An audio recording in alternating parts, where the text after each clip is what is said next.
Et si aujourd'hui tu cessais d'attendre que quelqu'un vienne te sauver? Et si tu arrêtais de mendier l'amour, la validation ou la compagnie uniquement pour te sentir complet? La vérité est dure, mais libératrice, personne ne viendra t'offrir la vie que tu mérites. Personne ne remplira tes vides si tu ne décides pas toi-même de les habiter. Tu as vécu trop longtemps en te mettant de côté pour les autres, en croyant que tu avais besoin d'être avec quelqu'un pour que ton existence ait de la valeur. Pourtant, il existe une paix réelle, profonde et puissante qui n'apparaît que lorsque tu te choisis, lorsque tu apprends à être seul sans te sentir vide, lorsque tu cesses de vivre pour plaire et commences à vivre pour toi. Ce n'est pas une vidéo de plus. C'est un appel à briser des chaînes mentales, à lâcher la dépendance et à te reconstruire depuis toi-même. Vivre sans personne ne signifie pas être seul. Cela signifie être complet. Cela signifie la liberté. Cela signifie l'amour de soi dans sa forme la plus pure. Prépare-toi, car ce que tu vas entendre n'est pas confortable, mais peut changer ta vie. Avant de commencer, écris cette phrase dans les commentaires. Aujourd'hui, je choisis de vivre pour moi et de trouver ma paix. Je suis stoïcien. Le faire, ce n'est pas seulement participer, c'est une déclaration. Grave-la dans ton subconscient, répète-la, ressens-la. Car quand tu l'écris, tu l'affirmes. Et quand tu l'affirmes, ton esprit commence à changer. Numéro 1. La force de la solitude, se choisir soi-même. Se choisir soi-même, dans un monde qui ne cesse de nous pousser à regarder vers l'extérieur, est un véritable acte de courage. Nous vivons entourés de messages qui nous disent qu'être seul est un problème, que nous avons besoin de quelqu'un pour être complet, que si nous ne sommes pas accompagnés, quelque chose ne va pas chez nous. Mais, et si la vérité était tout le contraire? Et si c'était justement en nous choisissant, en embrassant notre solitude, que nous commencions réellement à vivre? Être seul ne signifie pas être incomplet. Être seul, c'est avoir l'espace nécessaire pour s'écouter, pour se demander qui l'on est sans que quelqu'un d'autre nous le dise. C'est marcher avec soi-même sans déguisement, sans bruits extérieurs, sans devoir jouer un rôle pour plaire. Dans la solitude, il n'y a pas de masque. Et bien que cela puisse sembler difficile au début, c'est aussi profondément libérateur. Se choisir, c'est comprendre que tu n'as pas besoin de validation constante. Tu n'as pas besoin que l'on te dise que tu es bien, que tu fais bien les choses, que tu mérites d'être aimé. Parce que tu le sais déjà, parce que tu l'as ressenti dans tes propres instants de silence, dans tes pauses, dans ces moments où tu es simplement toi, sans rien faire pour impressionner. C'est là que naît la paix. C'est là que naît un bonheur qui ne dépend de personne. Parfois, la solitude semble être une punition, car on nous a appris à la craindre. Mais lorsque tu t'autorises à l'expérimenter autrement, elle devient un pouvoir. Le pouvoir de fermer la porte et de ressentir du soulagement, non de la tristesse. Le pouvoir de t'asseoir avec toi-même et de dire « Je suis bien ici avec moi ». Le pouvoir de ne pas chercher à combler tes vides avec des personnes qui ne font que remplir l'espace, sans partager une véritable présence. Quand tu cesses de chercher la validation à l'extérieur, tu commences à te trouver toi-même. Tu commences à voir que beaucoup de relations qui t'entouraient n'étaient pas vraies, que trop souvent tu te forçais à t'adapter, à plaire, à ne pas déranger. Et en lâchant cela, un nouvel espace s'ouvre. Un espace où tu es suffisant, où c'est toi qui choisis qui entre, au lieu de supplier les autres de rester. Bien vécu, la solitude purifie.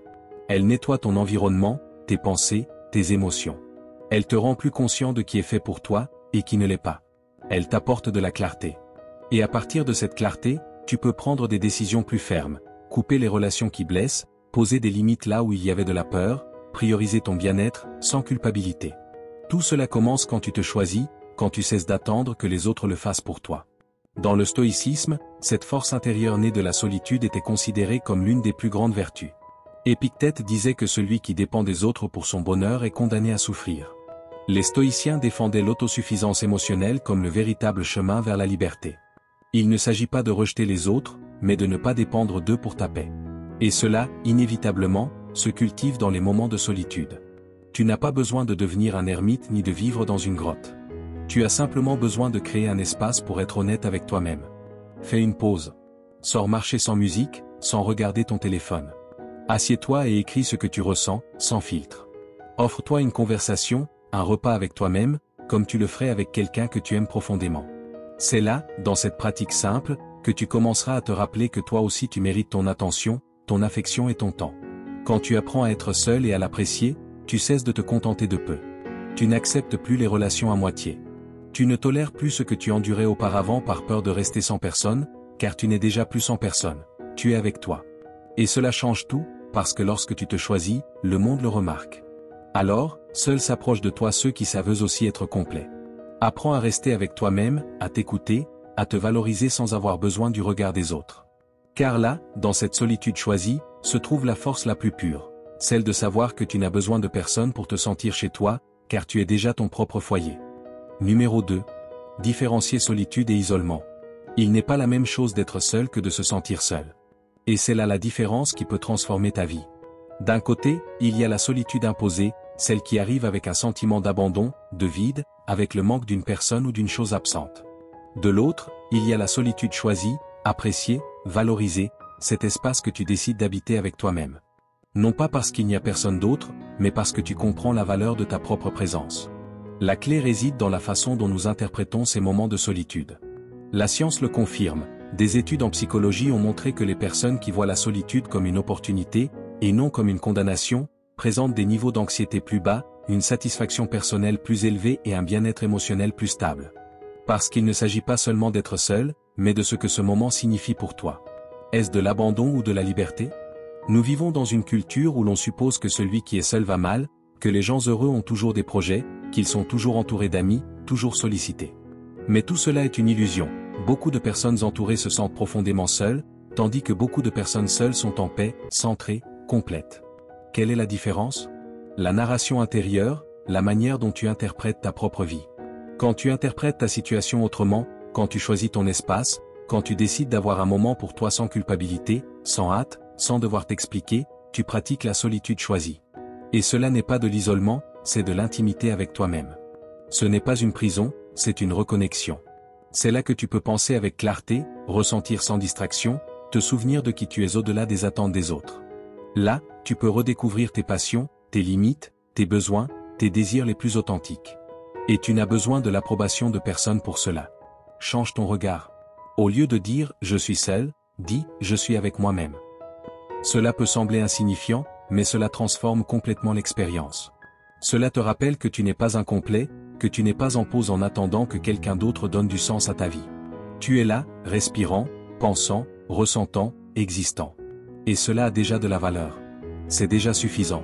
Fais de ce temps seul un moment sacré. Ne te le retire pas par peur ou par culpabilité.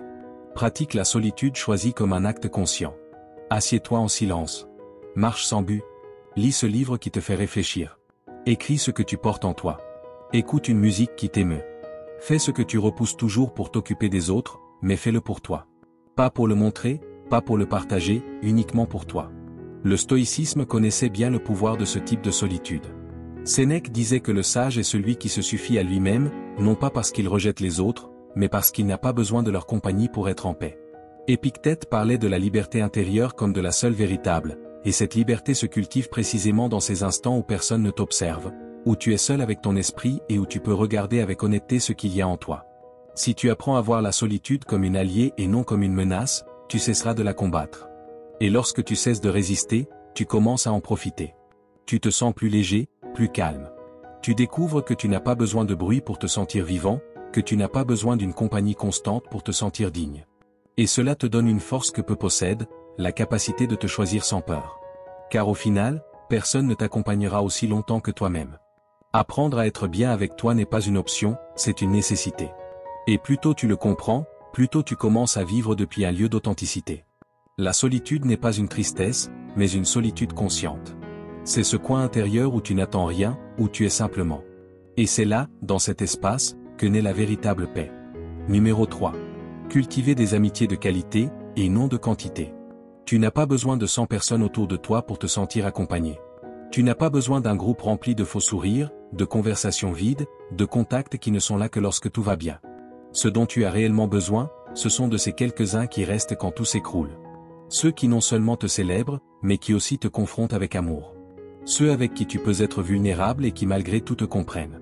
Car la vérité est que ce n'est pas le nombre d'amis qui compte, mais la qualité de ces liens. Aujourd'hui, nous confondons popularité et connexion.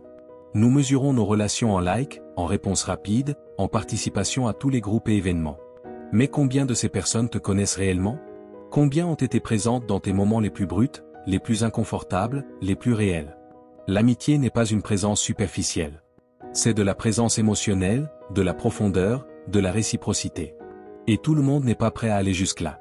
La recherche en psychologie sociale l'a montré.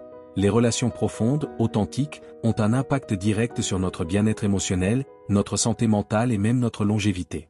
Il ne s'agit pas d'avoir beaucoup de personnes autour de soi, mais bien celles qui t'aident à grandir, qui te soutiennent et aussi te défient. Celles avec qui tu peux être toi-même sans filtre, sans peur du jugement, sans besoin de prouver quoi que ce soit. Fais une pause et demande-toi, qui est-ce que je laisse entrer dans ma vie? Qui m'apporte vraiment quelque chose? Qui est là pour ce que je suis, et non pour ce que je représente? Souvent, nous gardons des relations par inertie, par habitude, par peur de déranger. Mais cela a un prix. Nous nous épuisons émotionnellement, nous perdons notre direction, nous nous remplissons de bruit. Et le pire, c'est que nous nous éloignons de ceux qui en valent vraiment la peine, occupés à tenter de maintenir l'insoutenable. Il ne s'agit pas de devenir froid ou méfiant, mais d'apprendre à discerner. L'énergie que tu investis dans tes relations est précieuse et ne peut pas être dispersée dans toutes les directions. Si tu t'entoures de personnes qui partagent tes valeurs, ta vision, ta manière de voir le monde, tu crées un cercle solide. Un cercle qui t'élève, qui te fait te sentir accompagné sans avoir à jouer un rôle. Et cela ne t'apporte pas seulement la paix, mais aussi de la force. Le stoïcisme l'avait compris depuis des siècles. Sénèque disait que nous ne devons pas chercher à avoir beaucoup d'amis, mais de vrais amis, qu'il vaut mieux en avoir un seul sur qui compter réellement, que d'être entouré de nombreux autres absents dans les moments décisifs. Pour les stoïciens, l'amitié était une extension de la vertu. Ce n'était pas seulement de l'affection, mais aussi un chemin partagé vers la croissance personnelle et la raison. Une relation où chacun aide l'autre à devenir meilleur. Évalue tes liens, non avec ressentiment, mais avec clarté. Qui t'écoute vraiment? Qui te respecte même dans le désaccord? Qui t'encourage à devenir meilleur? Ce sont eux qui comptent. Les autres, avec le temps, peuvent s'éloigner. Et ce n'est pas grave. Tout le monde n'est pas destiné à rester dans ta vie. Certains ne viennent que pour t'enseigner quelque chose. Mais ta responsabilité est de savoir à qui tu donnes ton temps, ton énergie, ton cœur. Ne cherche pas la quantité, mais la profondeur. Ne cours pas après l'acceptation, cultive la connexion. Et lorsque tu trouves ces personnes qui résonnent avec toi, prends en soin.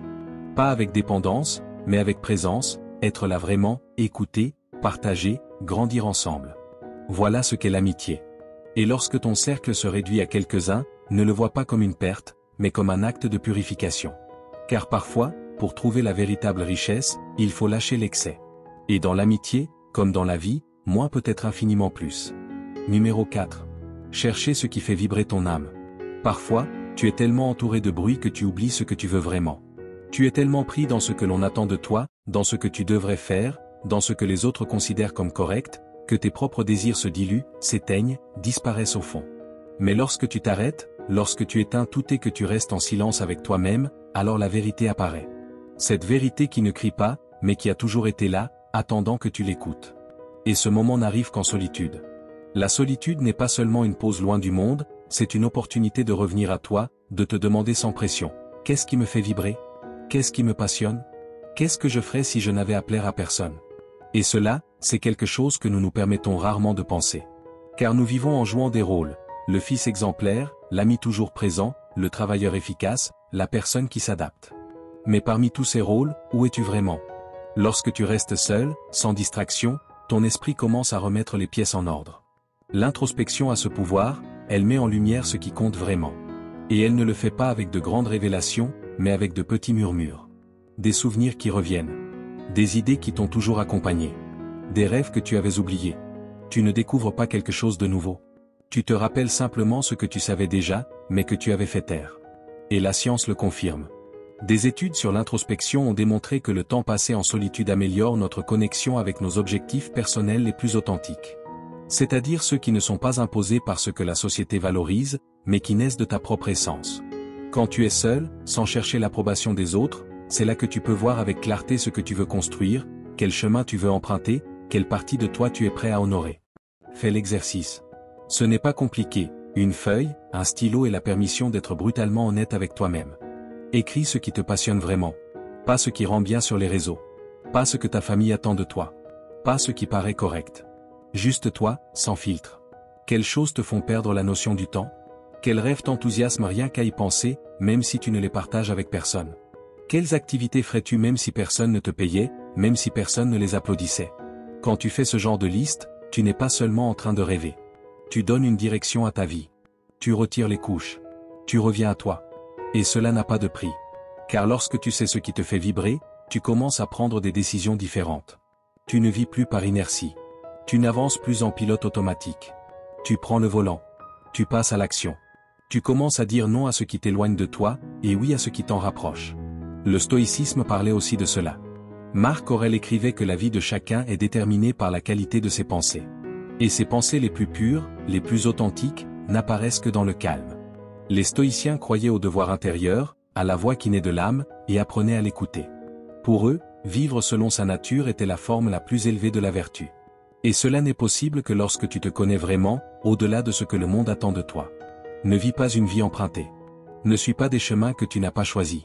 Chaque fois que tu restes seul avec intention, tu te donnes l'opportunité de reconnecter avec ce qui compte vraiment, de retrouver ton feu, ton but, ta vérité. Tu n'as pas besoin que quelqu'un d'autre le comprenne. Tu n'as pas besoin d'autorisation. Tu as seulement besoin du courage de rester fidèle à toi-même. Cherche ce qui fait vibrer ton âme. Protège-le. Poursuis-le. Car si tu ne le fais pas, personne ne le fera à ta place.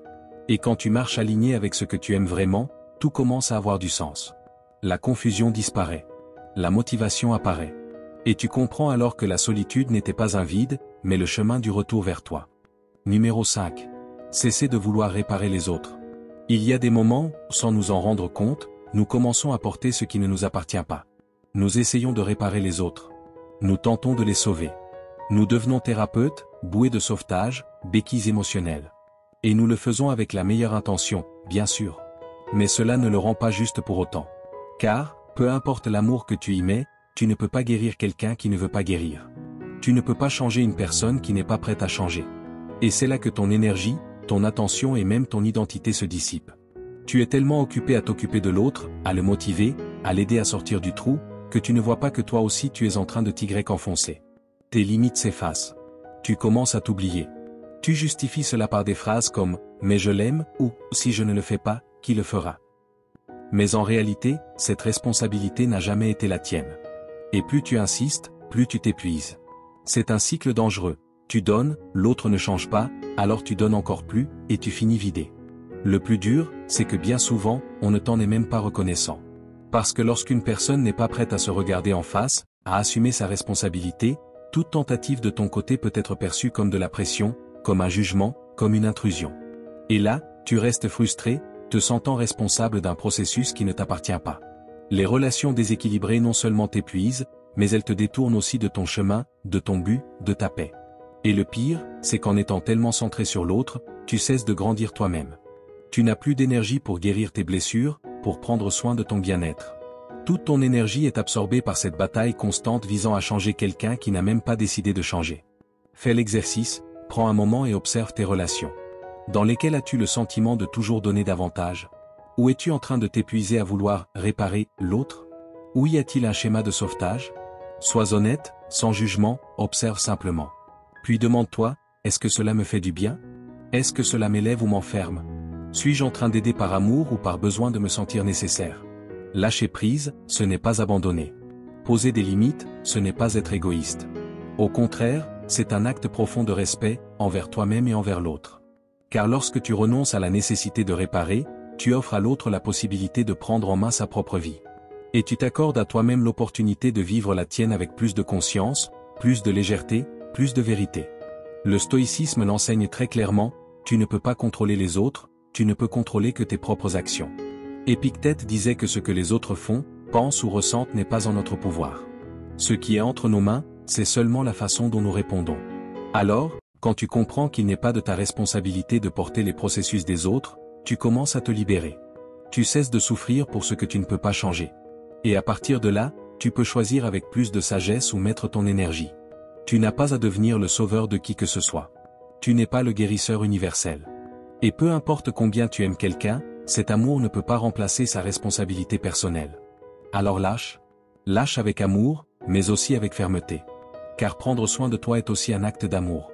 Et lorsque tu le feras, lorsque tu t'autoriseras à déposer ce poids, tu ressentiras quelque chose de différent. Légèreté, paix, surtout, clarté.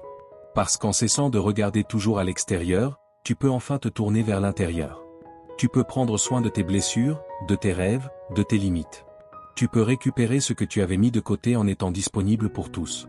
Au fond, tu n'es pas venu pour réparer qui que ce soit. Tu es venu pour vivre, pour grandir, pour être toi. Et cela, c'est déjà un acte d'amour. Numéro 6. Accepter nos imperfections et pratiquer la gratitude. Tu n'as pas besoin d'être parfait pour mériter l'amour, le succès ou la paix. Tu n'as pas besoin d'avoir tout résolu pour commencer à vivre pleinement. Le problème, c'est que nous avons grandi en pensant que notre valeur dépendait de notre capacité à répondre à certaines attentes. Que si nous échouions, nous ne méritions plus rien. Que si nous nous trompions, nous n'étions pas suffisants. Et cela nous enferme dans une lutte constante contre nous-mêmes. Une lutte où nous perdons toujours, car, peu importe combien tu essaies de rentrer dans un moule impossible, il y aura toujours quelque chose qui n'atteint pas l'idéal. C'est là qu'intervient un outil aussi puissant que négligé, l'acceptation. Accepter tes imperfections ne signifie pas renoncer. Cela ne veut pas dire cesser de grandir. Cela signifie te regarder avec honnêteté, avec humilité, mais aussi avec amour et compassion. Cela signifie comprendre que tu es humain, que tu vas échouer, tomber, traverser des jours sombres. Mais cela ne fait pas de toi quelqu'un de « moi ». Au contraire, cela te rend réel. Cela te connecte aux autres, cela te rend authentique. Et lorsque tu cesses d'exiger la perfection, tu commences à vivre avec plus de légèreté. Chaque cicatrice que tu portes, chaque erreur que tu as commise, chaque partie de toi que tu voulais cacher peut devenir une source de force. Mais seulement si tu décides de l'embrasser. Seulement si tu comprends que tout cela fait aussi partie de ton histoire. Qu'il n'y a pas de croissance sans trébuchement, pas d'évolution sans inconfort. Et plus vite tu t'acceptes tel que tu es, plus vite tu pourras construire à partir d'un lieu véritable. Et c'est là que la gratitude entre en jeu. Parce que lorsque tu commences à remercier, même pour les petites choses, ton esprit change de direction. Il cesse de se concentrer sur ce qui manque et commence à voir ce qui est déjà là. Et lorsque tu vois ce que tu as déjà, ce que tu as accompli, ce que tu es déjà, il devient impossible de ne pas te sentir plus en paix. La gratitude te ramène au présent. Elle te rappelle que même avec tes imperfections, il y a de la beauté. Que même au milieu du chaos, il y a toujours quelque chose pour lequel dire merci. La psychologie positive le confirme. Pratiquer régulièrement la gratitude augmente le bien-être. Réduit le stress. Améliore ton sommeil. Renforce ta résilience. Et tu n'as besoin de rien de complexe. Il suffit de noter chaque jour 3 choses pour lesquelles tu es reconnaissant. 3 moments, 3 personnes, 3 émotions, peu importe. L'important, ce n'est pas la grandeur de ce que tu notes, mais ta présence au moment de le reconnaître. Et si, à cela, tu ajoutes l'autocompassion, le changement devient profond. Car alors, tu ne reconnais pas seulement ce qu'il y a de beau à l'extérieur, tu reconnais aussi la valeur qui existe déjà en toi. Fais-le simplement, chaque soir, avant de dormir, pense à quelque chose que tu as bien fait, même minime. Quelque chose qui te coûtait auparavant et que tu as réussi aujourd'hui. Une émotion que tu as traversée avec courage. Une conversation que tu as affrontée avec honnêteté. Célèbre cela. Tu n'as pas besoin d'applaudissements extérieurs. Applaudis-toi toi-même. Sois celui qui se donne sa propre reconnaissance. Car si tu attends uniquement une validation extérieure, tu vivras conditionné. Mais si tu apprends à te valider de l'intérieur, alors tu seras libre. Le stoïcisme parlait aussi de cela. Sénèque disait que la vie ne consiste pas à tout contrôler, mais à apprendre à bien vivre avec ce qui nous arrive. Et pour cela, la gratitude est fondamentale. Épictète enseignait que nous ne pouvons pas contrôler ce qui se produit, mais que nous pouvons toujours choisir la façon dont nous l'interprétons. Être reconnaissant ne signifie pas nier la douleur, mais reconnaître ce qui continue de briller au milieu de la tempête. Accepter nos imperfections n'est pas une faiblesse, c'est une force émotionnelle. Car lorsque tu cesses de te battre contre toi-même, c'est là que commence la véritable transformation. Tu ne vis plus depuis le manque, mais depuis l'intégrité. Tu n'essaies plus d'être un autre. Tu t'autorises simplement à être toi. Et c'est le début de tout, de relations plus saines, de décisions plus fermes, d'une vie plus pleine. Alors, regarde-toi avec bienveillance. Reconnais ton chemin, avec ses chutes et ses leçons. Sois reconnaissant pour ce que tu as, ce que tu es, ce que tu as appris. Car dans cet acte simple, tu choisis de vivre depuis l'amour et non depuis l'exigence. Et à partir de là, tout change. Car à partir de là, tu commences enfin à être libre. Numéro 7. Affronter les défis avec courage et détermination. Parfois, le plus difficile n'est pas le défi en lui-même, mais le silence qui l'entoure. C'est ce moment où tu es seul avec tes pensées, tes peurs, sans savoir si tu avances dans la bonne direction. Et pourtant, tu choisis de continuer. Voilà le vrai courage. Ce n'est pas crier que tu n'as pas peur. C'est avoir peur, tout ressentir, et malgré cela, agir. Parce que tu sais qu'au-delà de la peur se trouve la croissance. Parce que tu comprends que l'inconfort fait partie du processus.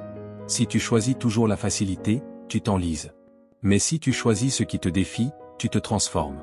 La solitude, lorsqu'elle se mêle à un véritable défi, a le pouvoir de faire ressortir le meilleur ou le pire de toi. Et c'est toi qui choisis. Tu peux t'enliser dans l'autocompassion, attendre que quelqu'un vienne te sauver, ou bien te regarder dans le miroir et te dire « c'est mon moment ». Car tu n'as pas besoin d'être entouré pour être fort. Parfois, c'est justement quand tu es seul que tu découvres de quoi tu es réellement fait. Le bruit disparaît, et la seule chose qui reste, c'est ta volonté. Ta décision. La vie ne va pas s'adoucir pour toi. Elle ne va pas t'éviter la douleur. Mais elle te donne toujours la possibilité de choisir comment tu vas l'affronter. Tu peux rester dans le confort, là où rien ne change, là où tu sais à quoi t'attendre, même si cela ne te rend pas heureux. Ou tu peux choisir le chemin qui effraie, celui qui exige plus de toi, celui qui ne te promet rien de facile, mais quelque chose de vrai. C'est sur ce chemin que naît la résilience. C'est là que le caractère se forge. Peut-être traverses-tu une période où la solitude te semble être une punition. Où tu ne comprends pas pourquoi les choses ne se passent pas comme tu l'espères. Mais justement là, au milieu de tout cela, tu as le choix de rester debout et de te demander, que puis-je faire avec ça? Quelle partie de moi peut grandir si je ne fuis pas? Car le courage ne consiste pas seulement à accomplir de grandes choses. Parfois, c'est simplement refuser d'abandonner. Se relever encore une fois. Parler avec honnêteté. Fermer une porte qui ne sert plus. Commence, même si tu ne sais pas comment. Rends-le concret. Choisis un domaine de ta vie dans lequel tu sais que tu pourrais aller plus loin. Cet endroit où tu t'es caché, où tu t'es justifié, où tu as attendu le moment parfait. Peut-être est-ce une conversation que tu évites, un projet que tu n'achèves pas, une habitude que tu sais devoir briser. Choisis en une. Et fais un pas. Pas besoin de tout résoudre d'un coup, il s'agit simplement de bouger, de te prouver à toi-même que tu peux avancer, même quand la peur est présente. Dans le stoïcisme, le courage est l'une des vertus centrales. Marc Aurèle écrivait que nous ne devons pas attendre que la vie soit facile, mais que nous devons devenir plus forts, entraîner notre esprit à être prêt pour l'imprévu. Car le stoïcien ne cherche pas à éviter la douleur, mais à l'affronter avec dignité. Il sait que la croissance ne vient pas dans le calme, mais dans la tempête, et que la solitude peut être un champ d'entraînement pour l'âme. Quand tu fais face à quelque chose de difficile et que tu l'affrontes avec intégrité, quelque chose change en toi. Tu gagnes du respect pour toi-même. Tu découvres que tu es capable de plus que ce que tu pensais. Et ce moment de puissance intérieure ne vient pas de l'extérieur, ni d'un prix, ni de l'approbation de quelqu'un d'autre.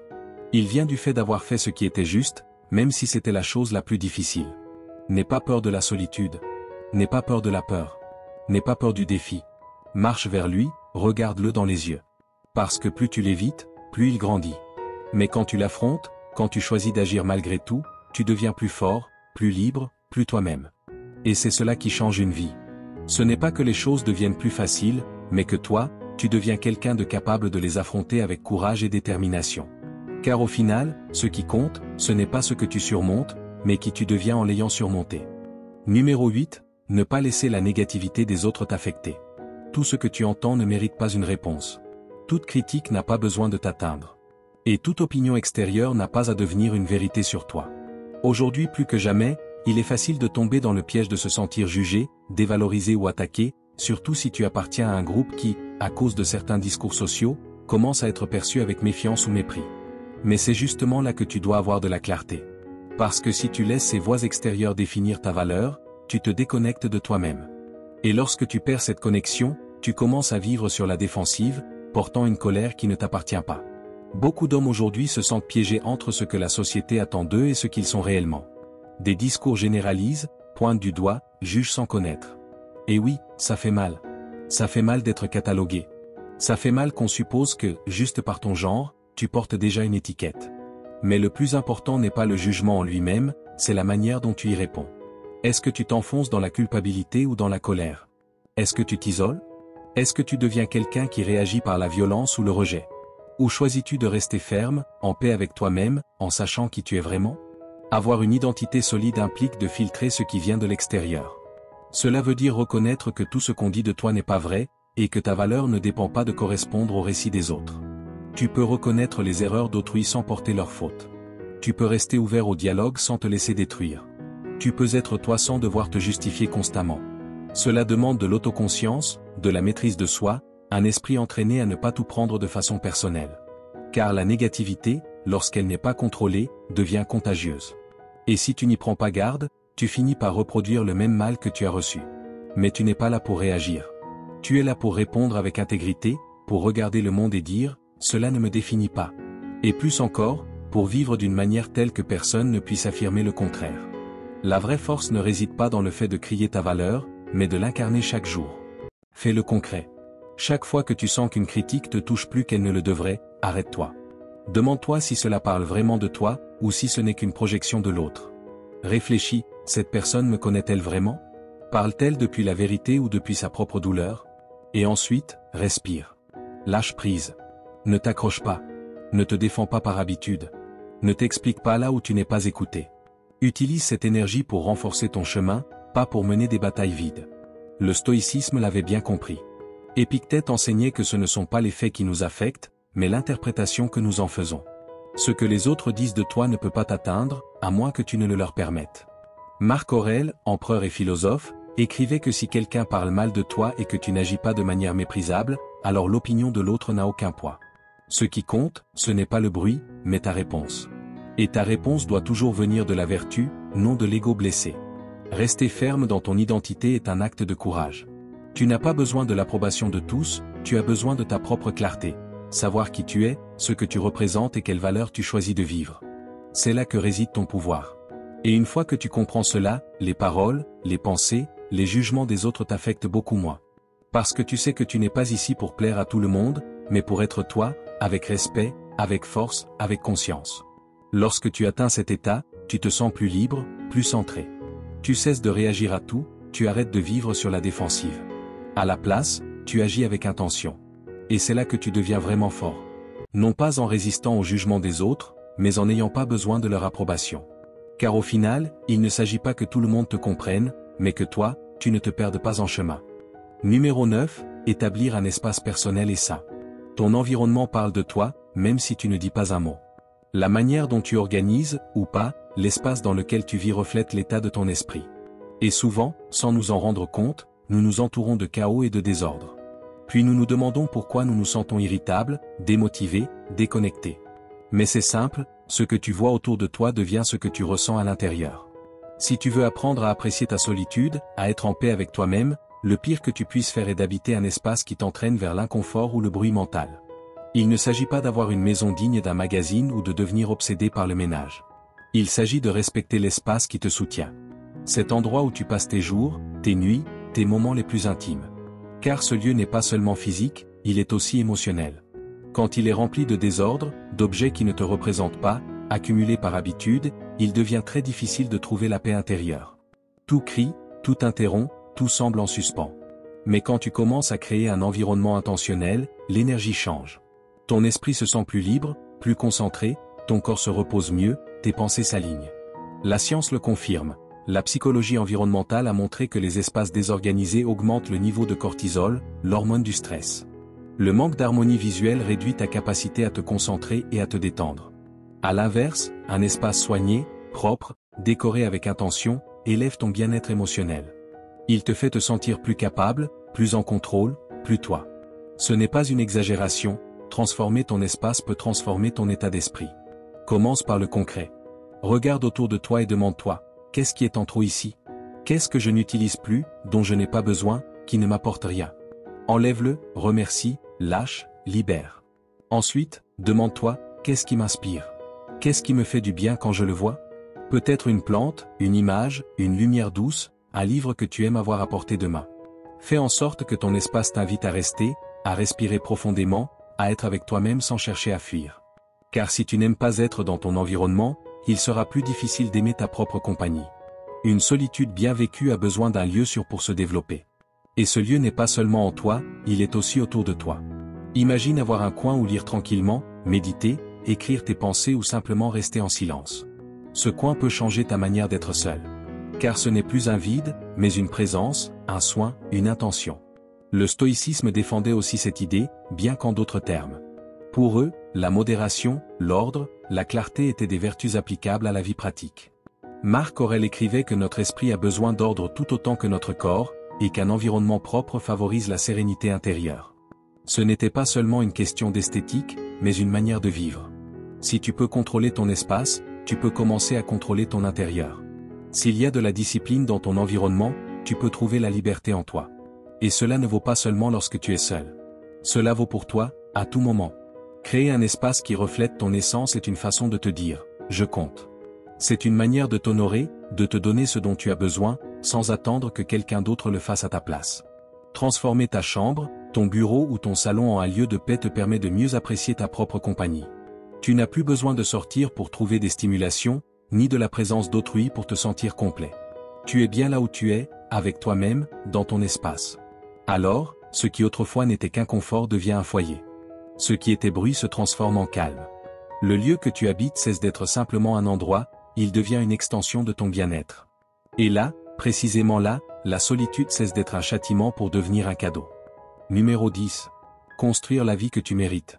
Il arrive un moment où tu dois te demander, avec une honnêteté brutale, suis-je en train de vivre ma vie, ou celle que les autres attendent de moi? Car souvent, sans t'en rendre compte, tu es piégé dans un scénario que tu n'as pas écrit. Tu fréquentes des lieux qui ne t'apportent rien, tu acceptes des emplois qui ne t'inspirent pas, tu entretiens des relations qui ne résonnent plus avec toi.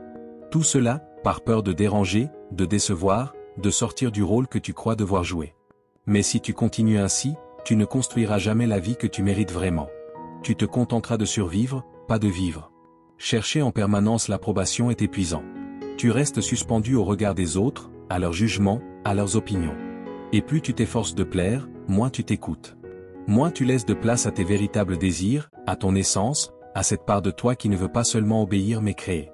Le plus douloureux est que, lorsque tu prends conscience de cela, tu as déjà investi trop de temps à vouloir satisfaire les autres. C'est pourquoi, plus tôt tu retrouves ton centre, mieux c'est. Car vivre pour toi n'est pas de l'égoïsme, c'est une responsabilité. Si tu veux construire la vie que tu mérites, commence par lâcher. Lâcher la peur du qu'en dira-t-on. Lâcher la culpabilité de t'élire toi-même. Lâcher les chemins imposés qui n'ont plus de sens pour toi. Et oui, cela fait peur. Parce que lorsque tu oses vivre avec authenticité, beaucoup de choses vacillent. Certaines personnes s'éloignent. Certains projets s'effondrent. Certaines certitudes disparaissent. Mais ce qui reste est réel. Et le réel vaut toujours plus que le sûr. Demande-toi, si personne n'avait d'avis sur ta vie, si tu n'avais de compte à rendre à personne, qu'est-ce que tu ferais différemment? Où serais-tu? Avec qui? Sur quoi travaillerais-tu? Comment t'habillerais-tu? Que mangerais-tu? Comment vivrais-tu tes journées? Cette réponse est le point de départ de ta vie authentique. Tu n'as pas besoin de tout changer d'un coup. Il suffit de commencer. Un pas, une décision, une limite que tu poses, un oui que tu t'accordes enfin. Fais l'exercice. Écris, avec sincérité, ce que tu changerais si tu te libérais des attentes des autres. N'édite pas, ne juge pas. Puis choisis une chose dans cette liste, une seule, et agis dessus. Prends une décision, même minime. Mais fais-le pour toi, pas pour quelqu'un d'autre. Car chaque petit pas que tu fais vers ta vérité renforce ton estime de toi, te reconnecte à ton pouvoir. Cela te rappelle que oui, tu peux bâtir quelque chose de différent, quelque chose qui te ressemble davantage. Le stoïcisme le dit clairement, tu ne peux pas contrôler ce que pensent les autres, mais tu peux contrôler tes décisions. Épictète affirmait que la seule chose qui t'appartient véritablement est ta volonté, ton jugement, ton action. Et si tu vis en essayant de plaire au monde, tu cèdes précisément ce qui t'appartient le plus. Marc Aurèle le rappelait aussi, la vie est courte, ne la gaspille pas à vivre celle des autres. Le stoïcien vit aligné avec sa nature, avec sa raison, avec son sens intérieur du devoir. Et cela ne peut se faire qu'en t'écoutant, pas en obéissant aveuglément. Quand tu commences à vivre selon tes propres termes, quelque chose change.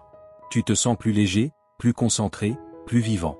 Tu n'agis plus par obligation, mais par choix.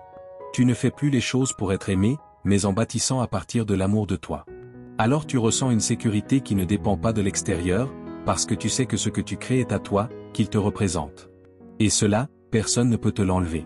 Tu n'as pas besoin que tout soit clair pour commencer. Tu as seulement besoin d'être honnête avec toi-même et d'avoir le courage d'avancer, même lentement, vers ce que tu veux vraiment. Parce que si tu ne construis pas la vie que tu mérites, quelqu'un d'autre décidera à ta place. Et vivre sous les termes des autres, ce n'est pas vivre, c'est s'éteindre. C'est la recette parfaite pour une vie vide. Alors donne-toi la permission, choisis ton chemin et fais-le avec conviction, même si tout tremble autour de toi. Parce que c'est cette vie-là qui vaut la peine d'être vécue, celle qui te ressemble. Numéro 11. Le pardon et la liberté émotionnelle ou laisser aller le ressentiment. La rancune est une chaîne que tu traînes toi-même, pas l'autre personne. C'est un poids invisible que tu portes chaque jour. Tu peux essayer de sourire, de continuer ta vie en donnant l'impression que tout va bien, que c'est derrière toi, que cela n'a plus d'importance. Mais à l'intérieur, si tu n'as pas lâché, c'est toujours là, ça te dérange, ça te vole de l'énergie, ça fatigue ton âme. Et il ne s'agit pas de justifier celui qui t'a blessé. Il ne s'agit pas de nier la douleur ni de prétendre que rien ne s'est passé. Il s'agit de comprendre que pardonner n'est pas un cadeau que tu offres à l'autre. C'est un acte de libération pour toi. Quand tu gardes du ressentiment, tu restes attaché émotionnellement à cette personne ou à ce moment. Tu deviens l'otage de quelque chose qui n'existe plus. C'est comme si tu rouvrais la blessure encore et encore, sans lui permettre de cicatriser. Et cela n'affecte pas seulement ton esprit, mais aussi ton corps, ta paix, ta capacité à te connecter aux autres. Car tant que ton cœur est rempli de colère, il n'y a pas de place pour le nouveau, pour la sérénité, pour le vrai. Le pardon n'est pas une faiblesse. C'est une force. C'est une déclaration silencieuse qui dit « Cela n'a plus de pouvoir sur moi ». La liberté émotionnelle commence quand tu cesses d'attendre des excuses, quand tu n'as plus besoin que l'autre reconnaisse ce qu'il t'a fait, quand tu lâches la fantaisie qu'un jour cette personne viendra tout admettre et te rendre ta paix. Car si tu attends cela, tu pourrais attendre toute ta vie. Tu n'as pas besoin que l'on te donne raison pour lâcher prise. Tu as besoin de te donner la permission de guérir, même si l'histoire reste incomplète, même si elle ne se ferme jamais totalement, même si l'autre ne le mérite pas. Rends-le concret, pense à cette personne ou à cette situation qui te pèse encore. Cela peut être quelque chose de grand ou de minime, mais qui continue de créer un nœud à chaque fois que tu y repenses. Ferme les yeux, respire et répète dans ton esprit « Je te pardonne, non pas parce que tu le mérites, mais parce que moi je mérite la paix ». Imagine ce poids qui se détache. Imagine-toi libéré, retrouvant ton espace intérieur. Ce n'est pas un processus qui se fait en un jour. Ce n'est pas de la magie. Mais chaque fois que tu répètes ce geste, tu te rapproches un peu plus du véritable lâcher-prise. Le stoïcisme est très clair à ce sujet. Tu ne peux pas contrôler ce que font les autres, mais tu peux choisir comment tu y réponds. Sénèque disait que la colère et le ressentiment nous éloignent de la raison et font de nous les esclaves de nos émotions. Pour les stoïciens, le sage ne garde pas de rancune, car il comprend que s'accrocher à la douleur du passé ne fait de mal qu'à lui-même. Le pardon est donc une démonstration de maîtrise intérieure, de liberté. Parce que si quelqu'un a le pouvoir de gâcher ta journée rien qu'avec un souvenir, alors tu n'es pas encore libre. Et le plus puissant, c'est que lorsque tu lâches, tout change. Tu cesses de parler depuis la blessure et tu commences à parler depuis la vérité. Ton énergie revient, ton attention se recentre sur le présent, tes relations s'assainissent. Tu ne regardes plus les autres à travers le filtre de ton passé. Tu ne réagis plus par peur d'être blessé à nouveau, parce que tu as confiance en toi, en ta capacité à guérir, à poser des limites, à protéger ta paix. Tu n'as pas besoin d'oublier. Tu n'as pas besoin de te réconcilier. Tu dois seulement décider de ne plus nourrir cette ombre, de reconnaître que tu mérites mieux que de rester attaché à la douleur, que la vie est trop courte pour la passer prisonnier d'histoires révolues. Aujourd'hui, tu peux lâcher. Aujourd'hui, tu peux recommencer. Et en le faisant, tu sentiras quelque chose qu'on ne peut pas feindre, la légèreté. Cette sensation d'avoir laissé derrière toi quelque chose qui n'était plus à toi. Cette clarté qui naît lorsque tu ne te concentres plus sur ce que tu as perdu, mais sur ce que tu peux construire. Car pardonner, ce n'est pas oublier. C'est choisir de ne plus saigner. C'est ouvrir à la possibilité de la paix. Et cela, sans doute, est la plus grande liberté que tu puisses t'offrir. Numéro 12. Réflexion, regarder en arrière pour avancer. Parfois, la meilleure façon d'avancer est de s'arrêter. Non pas pour abandonner, mais pour regarder en arrière. Pour prendre conscience de tout ce que tu as déjà accompli, de tout ce que tu as traversé, de tout ce qui ne t'a pas détruit. Tout ce que tu as accompli, même lorsque personne n'applaudissait. Car souvent, dans le bruit du quotidien, nous oublions la valeur de nos petites victoires. Et si tu n'as pas de réseau proche pour te le rappeler, si personne n'est là pour te dire tu t'en sors bien, tu dois te donner cet espace toi-même. Te valider toi-même. Te remercier toi-même. Réfléchir ne signifie pas vivre dans le passé. Cela signifie comprendre le chemin parcouru pour avancer avec plus de conscience vers ce qui vient. C'est réaliser que tu n'es pas aussi perdu que tu le crois parfois, que tu as déjà fait des choses précieuses, que tu as survécu à des journées que tu pensais ne jamais supporter. Que tu as progressé, même lentement, même dans le silence. Oui, il reste encore des choses à résoudre. Oui, il y a encore des objectifs que tu n'as pas atteints. Mais cela n'invalide pas tout ce que tu as déjà construit. Cela montre seulement que certains objectifs restent à atteindre, et c'est normal. Imagine cet exercice, tu es à ton propre enterrement. Pas dans la tristesse, mais dans la lucidité. Que diraient les gens à ton sujet ? Quel héritage laisserais-tu si aujourd'hui était ton dernier jour ? Serais-tu rappelé pour ton courage, ton authenticité, ta manière de traiter les autres, ou pour des choses qui ne reflètent pas encore ce que tu veux vraiment être ? C'est là que naît la réflexion. Vis-tu aujourd'hui d'une manière qui s'aligne avec la façon dont tu veux être rappelé demain ? Fais une liste. Elle n'a pas besoin d'être parfaite. Écris simplement ce que tu aimerais que l'on dise de toi, quels accomplissements, quelles valeurs, quel impact. Puis compare-la avec ta vie actuelle. Pas pour te juger, mais pour te guider, pour voir où tu es déjà aligné et où tu dois réajuster ta trajectoire. Parfois, il ne s'agit pas de faire plus, mais de faire différemment. De choisir avec intention. De cesser de vivre par inertie et de commencer à agir avec un véritable objectif. La gratitude doit aussi être présente dans ce regard en arrière. Tout ce que tu as vécu n'a pas toujours été facile, mais tout a mené jusqu'ici. Chaque chute, chaque rupture, chaque changement inattendu t'a façonné. Et si tu observes avec compassion et acceptation, tu découvriras que même dans les moments difficiles, il y avait quelque chose qui t'a fait grandir. Il ne s'agit pas de romantiser la douleur, mais de ne pas gaspiller les leçons qu'elle a apportées. C'est là que la réflexion devient puissante, lorsqu'elle cesse d'être nostalgie et devient sagesse. Le stoïcisme parlait beaucoup de cet exercice. Marc Aurèle, dans ses méditations, s'écrivait à lui-même comme rappel de la manière dont il voulait vivre. Il n'attendait pas que les autres le valident. Il s'observait, se corrigeait, s'encourageait. Les stoïciens comprenaient que la vie est courte et que regarder en arrière avec honnêteté prépare à mieux agir dans le présent. Nous ne pouvons pas changer le passé, mais nous pouvons l'utiliser comme base pour construire une vie avec plus de vertu, de direction et de sens. Peu importe si aujourd'hui tu es seul, si tu n'as personne pour reconnaître ton chemin. Tu peux être ce témoin. Tu peux être celui qui se dit « Je suis fier de ce que j'ai accompli » ou « Il me reste du chemin, mais je suis en route ». Et à partir de là, la motivation ne viendra pas de l'extérieur, elle viendra de l'intérieur, de ta vision, de ton engagement envers la personne que tu veux devenir. Prends ce moment, regarde en arrière avec gratitude, clarté et humilité, puis regarde à nouveau vers l'avant avec une direction renouvelée. Tu ne recommences pas à zéro. Tu recommences depuis l'expérience, depuis la conscience, depuis un endroit où tu es devenu un être beaucoup plus solide. Et cela change tout, car maintenant tu sais où tu veux aller. Et plus important encore, tu sais pourquoi cela vaut la peine d'y arriver. Numéro 13. Être conscient de sa mortalité pour vivre pleinement. Chaque jour peut être le dernier, mais nous agissons comme si nous avions des décennies garanties devant nous. Nous reportons des conversations importantes, nous laissons nos rêves en pause, nous supportons des relations qui ne nous nourrissent plus, nous nous inquiétons pour des choses aussi insignifiantes qu'un commentaire négatif ou un geste mal interprété.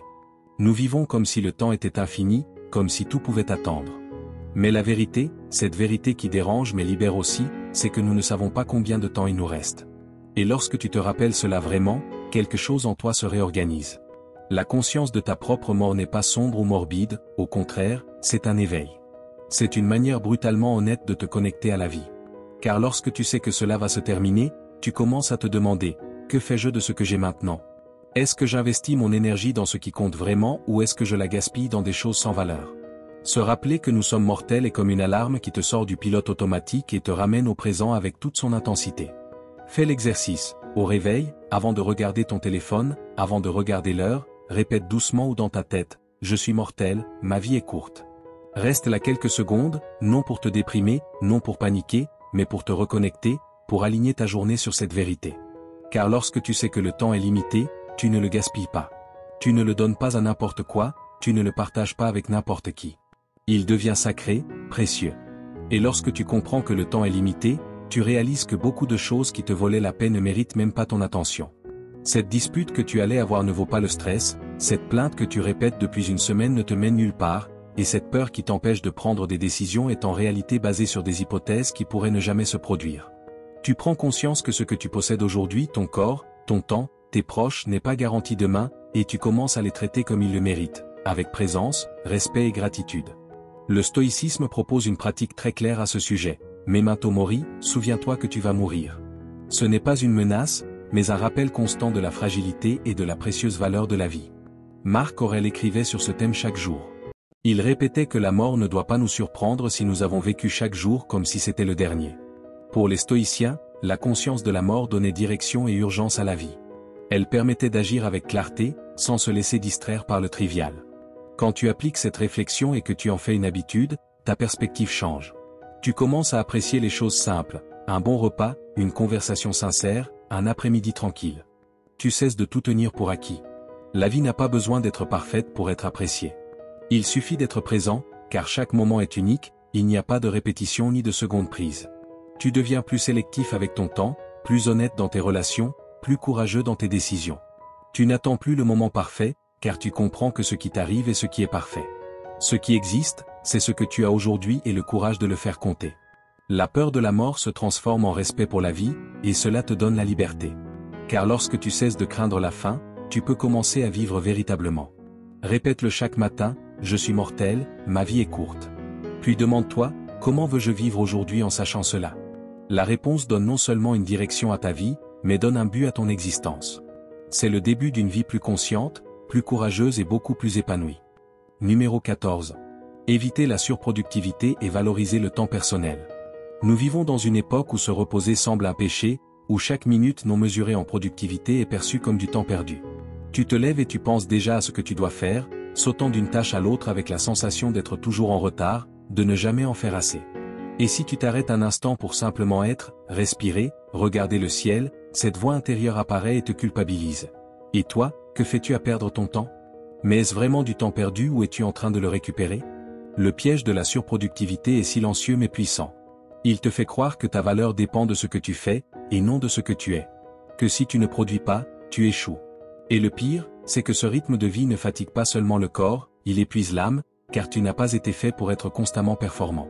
Tu as été fait aussi pour contempler, ressentir, te déconnecter du faire et te reconnecter à l'être. Et cela ne se réalise que lorsque tu apprends à rester immobile, sans culpabilité.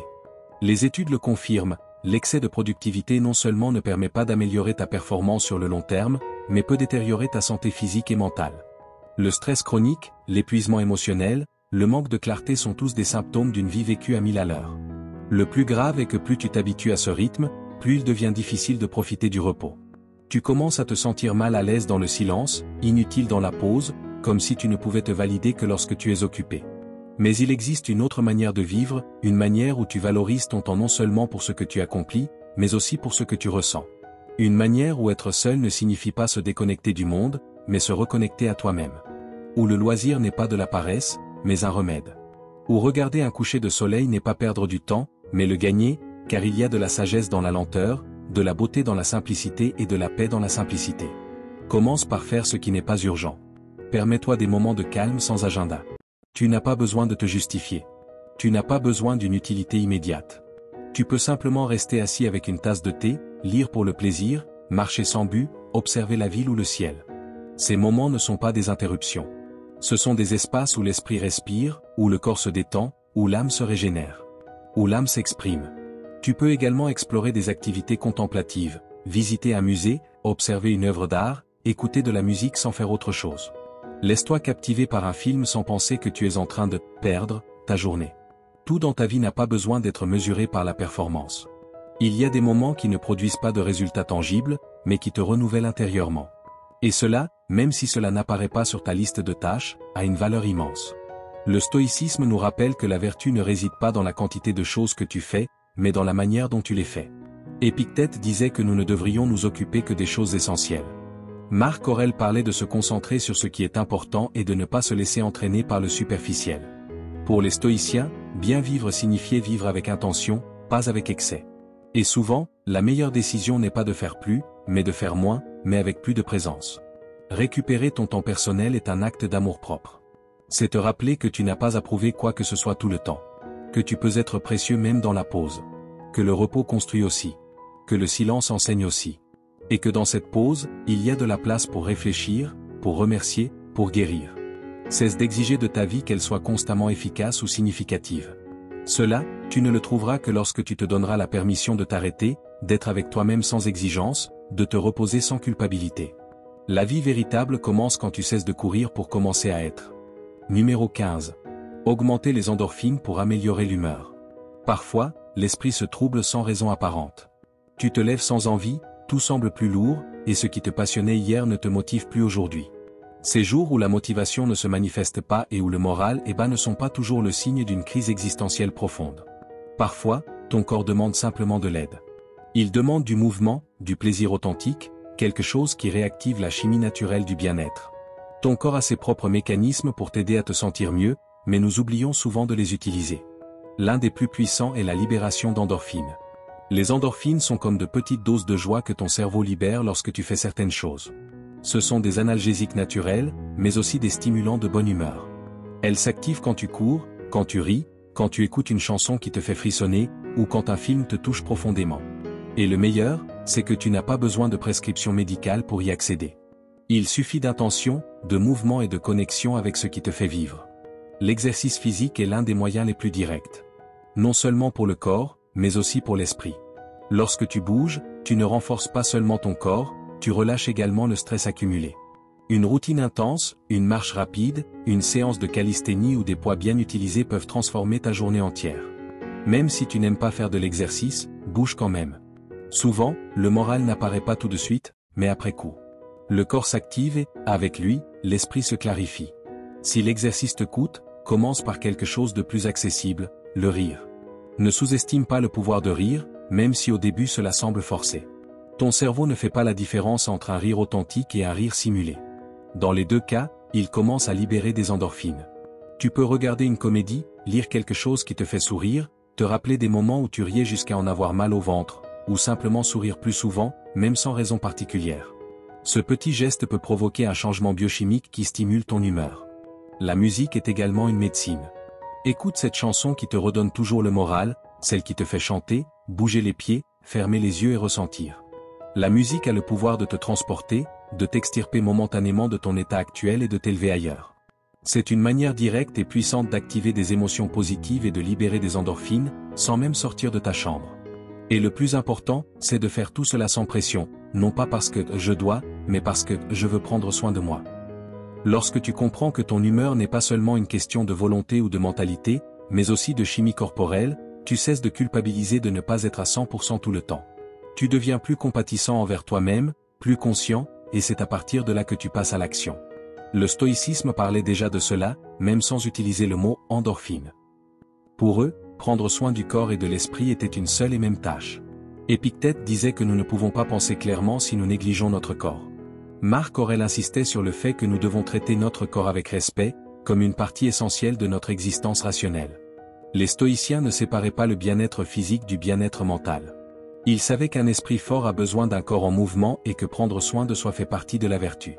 Ne t'attends pas à toucher le fond pour commencer à bouger. Ne pense pas qu'il faille que tout soit en ordre pour t'offrir un moment de rire ou de plaisir simple. Commence maintenant avec ce que tu as.